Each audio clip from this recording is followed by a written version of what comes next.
I am so excited to be here with all of you today. And today we're going to talk about something that I think is really timely for a lot of you, right?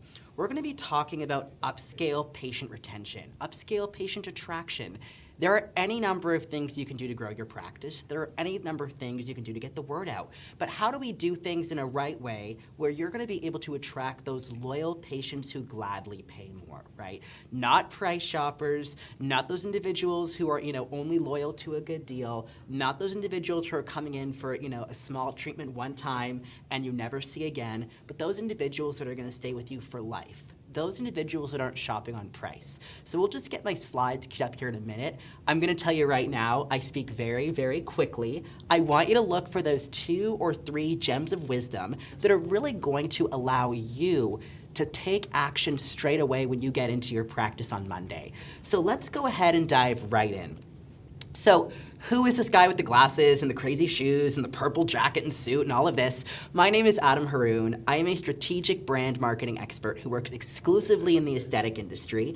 I have my Branding MD agency where we work on our clients' marketing. I have my aesthetic altitude advisory and education firm. I've written a book. I'm Canadian born and raised, but I have clients primarily in the United States. I like to joke where I really live is just at the airport at the Admirals Club. But enough about me. Today I want to talk about all of you. So we're going to cover a lot of ground today. Like I said, we're going to talk about how to do social media in the right way. We're going to talk about some of the very easy and quick shifts you can make in your marketing that will really allow you to attract the right kind of patient. We're going to talk about how to raise your prices successfully. So like I said, look for those 2 to 3 gems of wisdom that are really going to make the biggest difference in your practice. So when I talk about luxury marketing and just marketing in general, quite honestly, a lot of people find it very cumbersome. A lot of people think marketing is scary and intimidating. I want you to know that when you do things in a sequential and a strategic way, it can be a lot simpler than you think. I'm going to give you 10 strategies today, and we're really going to touch on 5 steps. If you want to attract the right kind of patients, that's where we begin, right? Like I said, we don't want to attract price shoppers. We don't want to attract those individuals who only see you once. We want loyal patients who gladly pay more, right? We want to attract them, and Terry talked about this at length absolutely brilliantly, to your most profitable treatments and procedures, right? We don't need all of your marketing going towards, $70 lash lifts all day long. So we want to attract people to your most profitable treatments and procedures. From there, we want to present a unique offer, right? We want to present your treatments and procedures in a way that really positions your practice as a category of one, something that people can't necessarily replicate at every other practice in town. From there, we really want to do it in a way that's going to turn heads. We want to do it in a way that is really going to build you a thriving patient base for life. So I'm going to walk you through how to do all of this. I can assure you it's a lot simpler than you might think. So let's begin with probably the biggest mistake that I see practices making on social media, the biggest mistake that I see practices making on email marketing, and that's that you're actually abandoning the majority of your audience. The majority of your audience is being abandoned, right? So I'm gonna start with a little bit of boring theory, and this is what we call the buyer's pyramid, okay? The buyer's pyramid. So if we look at your Instagram, if we look at your website traffic, if we look at your emails, at any given time, only about 3% of your audience that's looking at that marketing is ready to buy. The other 97% are somewhere between they're thinking about it all the way through to they don't even know they need it yet. So if all of your content is come to this event and check out this special offer and very, promotionally focused, you're abandoning the vast majority of your audience. I want you to look at something we call the patient journey. The patient journey. So we can break this down into 3 phases: awareness, consideration, and decision. Awareness, consideration, and decision. So awareness is where someone knows they have a problem, but they don't know how to solve it, right? Maybe they're really self-conscious about acne scars, but they don't know what kind of solution they need to resolve it. Maybe in the consideration stage, someone knows they've got acne scars, but they're not sure, do I want laser A or laser B? Do I want practice A or your practice, right? So in this phase, really leveraging social proof, your before and after galleries, testimonials on Google, Yelp, RealSelf, all of that is going to be fundamental. And then third, we have the decision phase. That's that 3% I talked to you about just a moment ago. Those are those individuals that are ready to buy.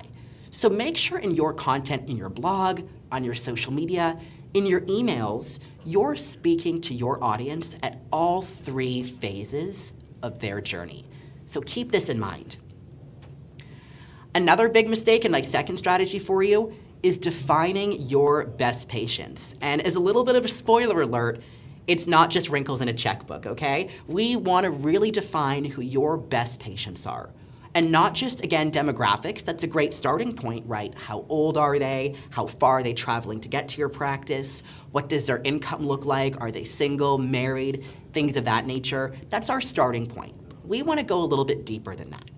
We want to look at their activities and behaviors. What's going on in your patients' lives? What other brands are they spending money with? Where are they really going on vacation? What fashion brands appeal to them? What makeup brands do they gravitate towards when they're at, the department store?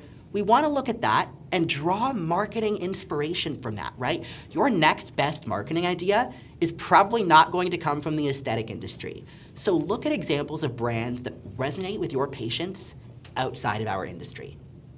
From there, I want you to look at dreams and expectations. Look at your patients' dreams and expectations.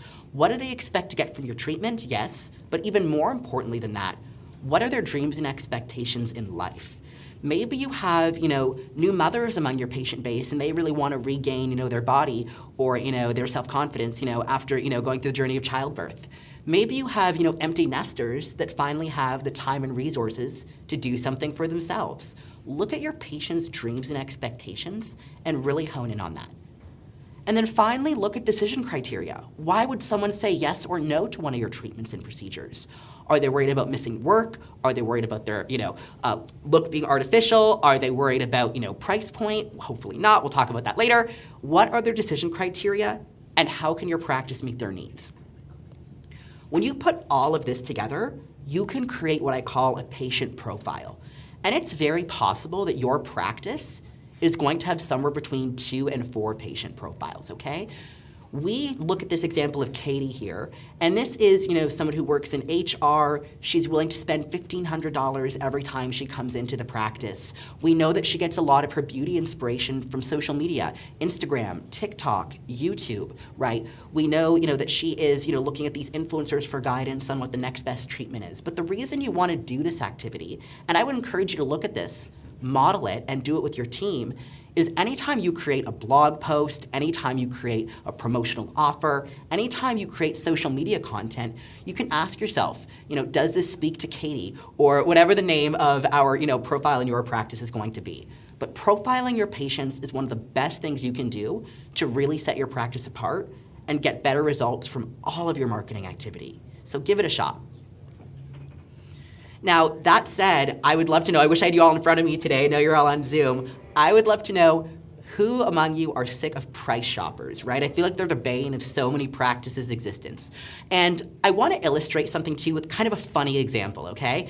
And my question to you is, where would you buy a can of soup, right? You can buy soup at Whole Foods, right? Many of you may go to, Safeway to, or whatever local grocery store you have in your market to buy your soup. If someone wants to save some money, they can buy their soup at Walmart. And I don't know how good it would be, but I'm pretty sure you can buy soup at, the local dollar store as well. Why do I say this? The point of this whole illustration is that at the end of the day, you need to be very resolute in what space of the market you wish to occupy. You need to be resolute about what space in the market you wish to occupy, right? You can buy a blue sweater at Goodwill. You can buy a blue sweater at Saks Fifth Avenue. But your marketing and your positioning and the words you use are going to determine what end of the market you occupy. So let me give you some really tangible approaches for this. So when I first of all say, let's market to affluent patients, let's take your practice up market, all of a sudden, patients and practices start thinking of, private jets and vacation homes in St. Tropez and caviar and all of this. And, the ultra affluent are certainly a subset of the market that you can cater to, but often they come with their own set of headaches. So I want to talk to you about a little bit of a different market. And this is a market I call the Henrys, okay? And no, Henry is not a person's name. Henry is an acronym. Henry is an acronym that stands for high earner, not rich yet, okay? High earner, not rich yet. And this is actually a term that came from the financial planning world. So what this looks like, and the numbers shift a little bit depending where in the country you are, but generally speaking, these are going to be individuals who have a household income between $250,000 and $1 million, okay? Household income between $250,000 and $1 million. They're also a growing segment, okay? There's 22.5 million of these households in the United States and growing even to this day. Here's why I love the Henrys. Not only are they more accessible than the ultra affluent, they may not have, the private jets and the vacation homes in St. Tropez just yet, but they sure spend like they do. So they are a much more accessible market who are still willing to invest in procedures and treatments when they see the value and it's presented to them the right way. So one of the best things you can do to really appeal to these affluent patients is start talking about your practice the right way, shifting the words that you are using in your marketing. So here are my list of dirty words, okay? And I would encourage you to take a really hard look at your social media and ask yourself, which of these words are you using right now? I'm gonna go through a few of my, big no-nos. The worst is free, okay? Free. That to me, when I think of free, I think of some mattress, on the side of the road that I don't know why it's there, but I don't want anything to do with it, right? But when I check in at the Four Seasons, that bottle of water they give me, that's complimentary, right? So we wanna swap that word out. Another word you want to avoid using is discount, right? You've all worked incredibly hard to get to where you are in your practice. We don't ever want to discount expertise. I don't have an issue in the right circumstances with offering preferential pricing or savings, but again, let's talk about it the right way. Talk about it as an incentive or a savings, right? If you walk into the Mercedes-Benz dealership, they're always having some kind of incentive or some kind of sales event. So keep that in mind. Another word I really don't like is cheap, right? Nothing in your practice is cheap. Cheap implies low quality. You might have treatments and procedures that are more accessible. You might have treatments and procedures that offer exceptional value. You might have treatments and procedures that are introductory or are more accessible, but don't ever use that word cheap. That's one of my worst words. So literally, if you just take this list, go to your web master, go to your web development firm, have them swap all these out on your website and social media, you will have already done so much to really elevate the level at which you're speaking to patients. This is a big, long list. Don't, squint. It causes wrinkles. We'll make sure the Repeat MD gets you these slides, the team at Repeat MD. But these are my list of 200 words that we see across sectors used the most in luxury marketing. Why is this? When we are selling to the affluent, it is so important not just to sell the product or procedure itself, but to really sell to emotion and really sell a story. I want you to write this down. Patients buy with emotion and justify with facts later. Patients buy with emotion and justify with facts later. So in all of your marketing, whether you're talking about your retail skincare products, or you're talking about your procedures, or even when you're talking about the story of yourself as a provider and all of the staff members in your practice, really ask yourself, where are we telling a story? How can we leverage storytelling and really make these words part of that process? And I say this kind of with a joking spirit, but I want you all to think like La Mer, right? Now, we all know La Mer, it's basically Nivea in a pretty jar with some nice fragrance added, right? But at the end of the day, La Mer are masters at doing two really important things. They are masters at selling to emotion, and like I just talked about, they are masters at selling a story, right? They're talking about miracle broth and, burn victims and NASA scientists. And, for many years, their tagline, I think, was, do you believe in miracles? I mean, I don't know how much more unscientific you can get, but they understand that when we are selling to the affluent, again, it's about that emotional appeal. It's about telling that story. So really keep in mind, when we're marketing in an upscale way, perceived value is going to take center stage. Another strategy I have for you is contextual pricing. Contextual pricing. So this is that old saying of, how do you sell a $10,000 watch? Well, you put it next to a $100,000 watch, right?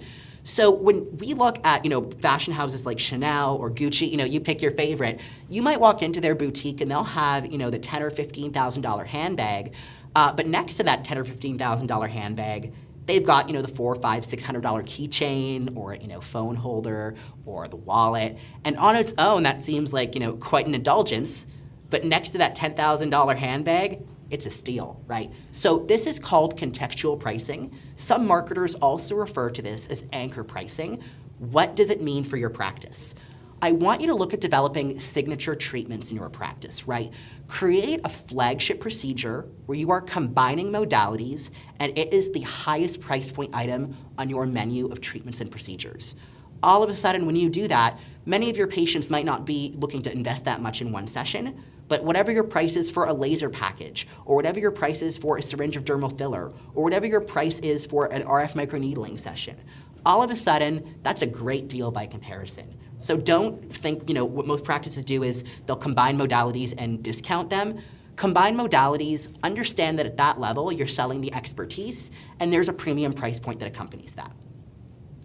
Another thing you can really do to set your practice apart is develop a proprietary methodology. So what does this mean?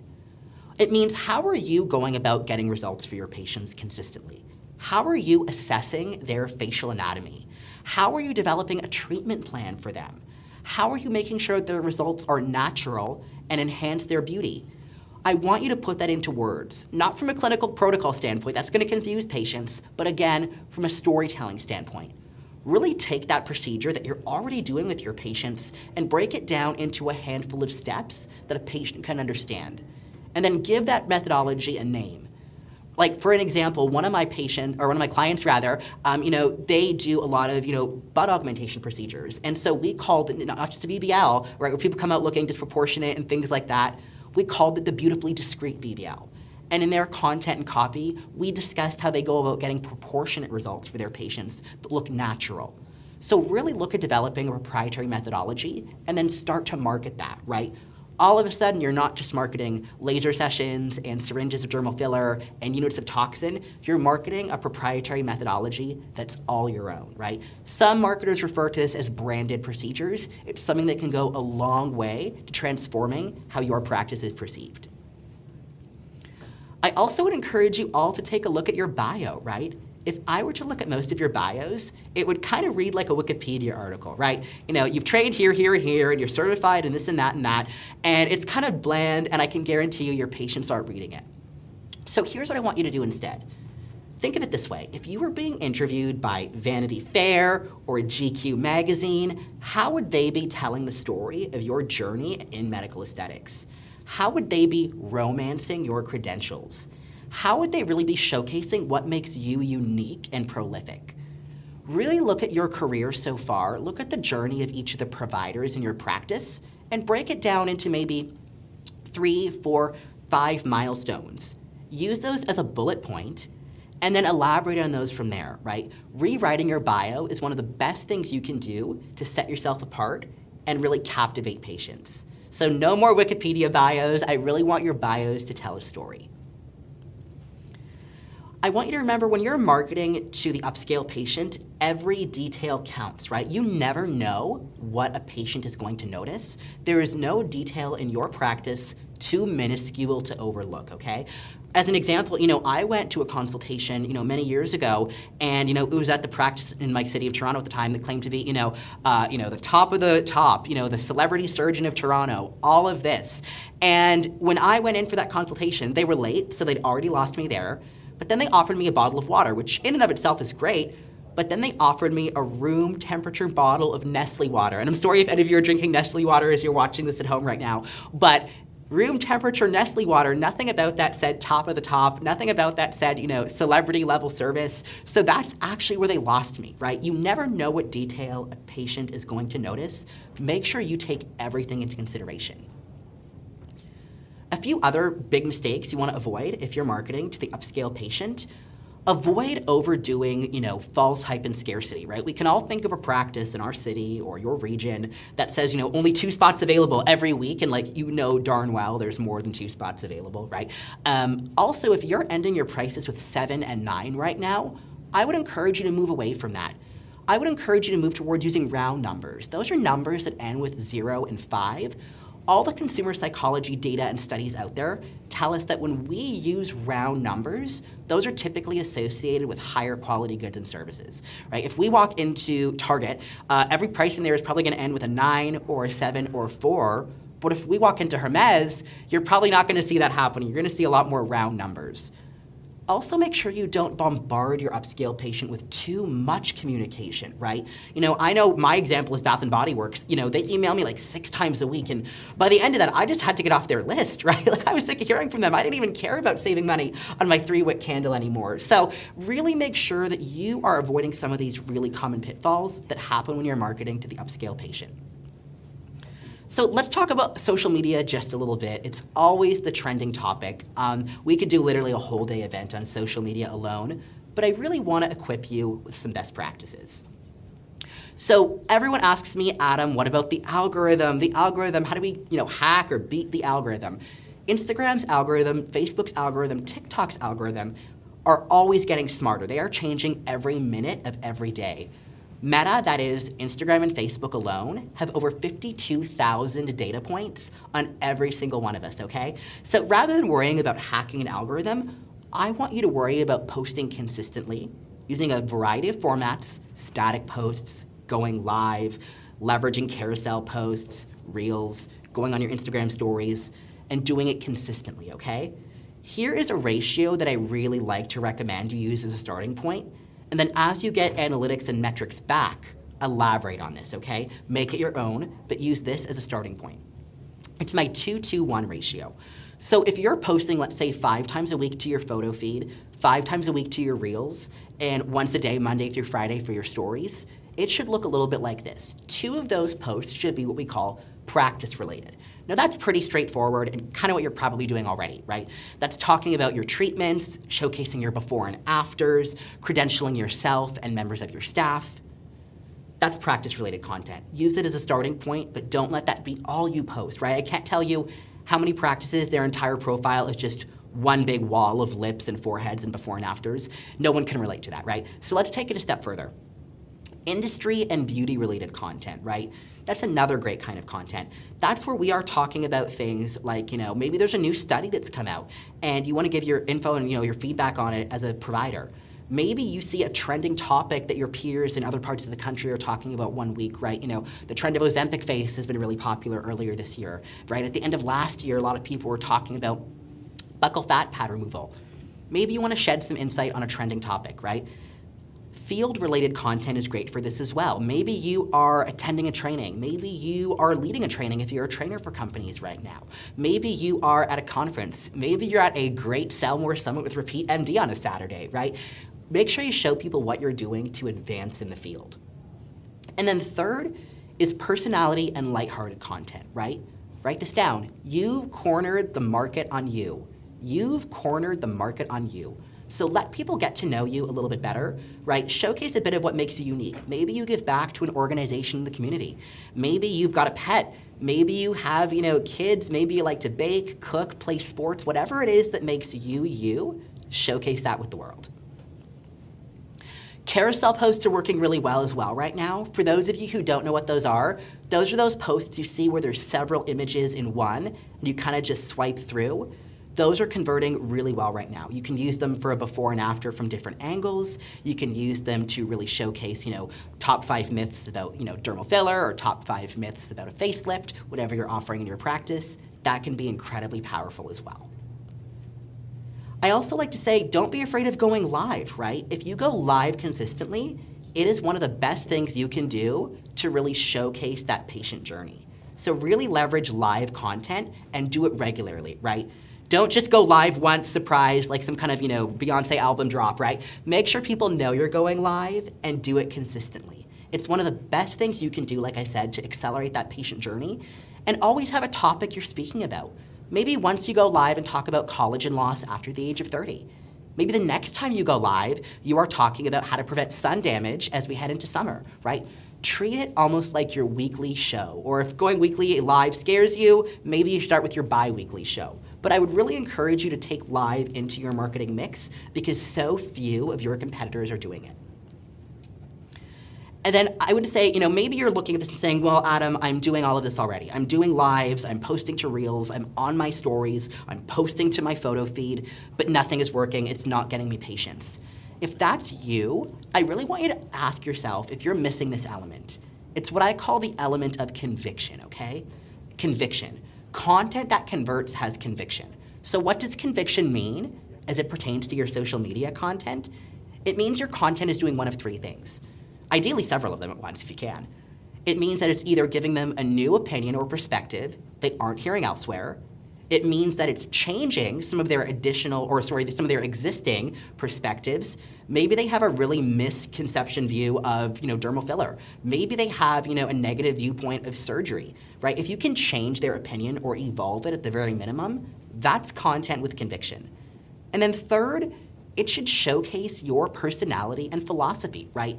At either end of a smartphone, at either end of the equation in social media, there is a person. People buy from people. They buy from people that they know, that they like, and that they trust.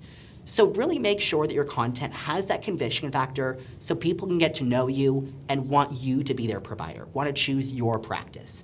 This is something I see so many practices who are just kind of chasing the trending video of the week or trending audio of the week. They really manage to kind of just skip this element even though they have the best of intentions. So really ask yourself if your content has conviction. When you get really good at going live, when you get really good at creating content, you can start to repurpose things, right? Maybe you go live on Instagram and you take that recording and take snippets of it and turn those into reels. Maybe you use that written content if you get it transcribed for a blog on your website. Maybe you take the audio and with a little bit of editing, you can turn it into a podcast episode. This is an advanced tactic, but it's called repurposing, and it will really allow you to work so much smarter when you start to get good at it. So don't think you're gonna be able to do this overnight, but I just wanna share this to inspire you about where your content can go. So that's a little bit about social media. Let's talk about raising your prices, because this is something that's top of mind for a lot of practices right now, especially as we find ourselves living amid inflation, right? So let's talk about some of my best practices to raise your price. First and foremost, I believe successfully raising your prices is all about how you ask and how you communicate, right? So don't just, surprise your patients one day. Make sure they have plenty of notice of a price increase. From my vantage point, that's 60 to 90 days of notice before you choose to increase your prices.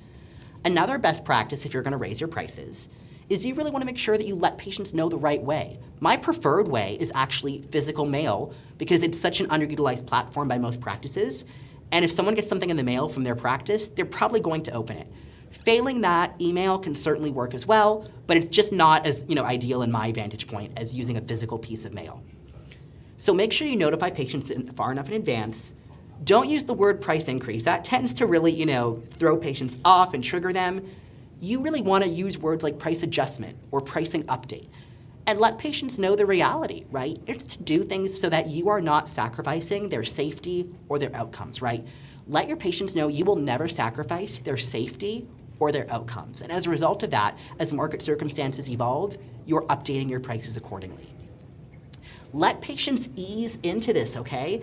Let patients, if they want to, pre-purchase treatments for a set period ahead of time at their current price, right? Maybe that's they can purchase treatments at their current pricing up to 3 months ahead of time.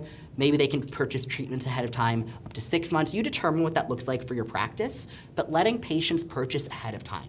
That's a great way to get revenue into the practice very quickly as well, by the way.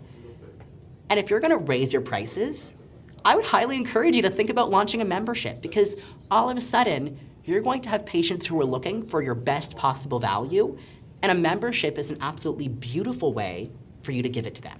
So these are some of my best practices about how you can really raise your prices. Give people enough notice, let them know, make sure they have options such as prepayment at their current pricing to ease into the new price, and then consider, if you haven't already, launching a membership so those patients moving forward who want their best possible value will have a way to access it. So the other topic I would be remiss if I didn't talk to you about today is the economy, right? It's on everybody's mind right now. So let's talk about the economy, right? I feel like we've been living in this perpetual state of uncertainty for like 3 years, right? We don't know what's gonna happen in the economy. So here's the reality of it, okay? The economy has been cyclical since the beginning of time. It always will be. There are winners and losers in every economic climate, okay? Understand that. If the economy does go sideways, if we do find ourselves amid some market turbulence, there's actually a lot of opportunity that arises. And here's why. What happens when the economy goes south? Your competitors are pulling back their ad spend, they're shutting off campaigns, and all of a sudden your marketing spend can offer you way better value, right? Your cost per click is going to go way, way down, and all of a sudden you're going to have so much less noise to compete against, right? If the economy does go sideways or we find ourselves amid uncertainty, another great thing is that, who's really gonna struggle are those patients that haven't built patient loyalty. Those practices that are really built on a strictly acquisition model, those are the practices that might have a bit of a harder time. If you can do things strategically and in the right way now to really build patient loyalty, really build patient retention, you're gonna find yourself in a much better place no matter what market circumstances we find ourselves in. So here's a few strategies. If the going gets tough, what do the tough do? They get going, right? So here's what I'd like you to do. GPT, and I'm not talking about artificial intelligence, that's important too, but I'm talking about a different acronym. GPT is get paid today, okay? Get paid today. What does that mean? That means we do things now that offer patients the opportunity to purchase things in advance or purchase things ahead of time so we can secure revenue right away. A few of my favorite examples of this are, again, if you are offering, gift vouchers for your practice, do what I call a boost promotion, right? If someone has gift cards in your practice, maybe for every $200 of gift cards they purchase, they get an additional $50 of value, right? They purchase 400, they get an additional 100. That has worked phenomenally for so many of the practices our team works with. We've literally seen practices do 6 figures in one day just by offering a gift card boost promotion. So that's one way I really love to leverage getting paid today. It's a really great way to just make sure that patients are getting the best value and it secures revenue for your practice. So keep that in mind. The other thing I love to look at, if the economy gets a little bit uncertain, is looking at what I call the tweakment, right? These are those treatments that are going to be an easy yes for your patients, right? They don't have to go home and talk to their partner about it. They don't have to wait until they get paid in 2 weeks to think about it, right? Generally, that's a price point of $800 or less. And I found esthetician services, and bundling those together in maybe new ways that you haven't thought of, or maybe using your energy devices on a smaller area like upper brows or lip, things like that. That can be a really great tweakment. Again, keeping that price point around $800 so patients don't have to go home and get nervous about it and think about it. The third principle I want you to remember if we find ourselves amid uncertainty is more is more. And what do I mean by that?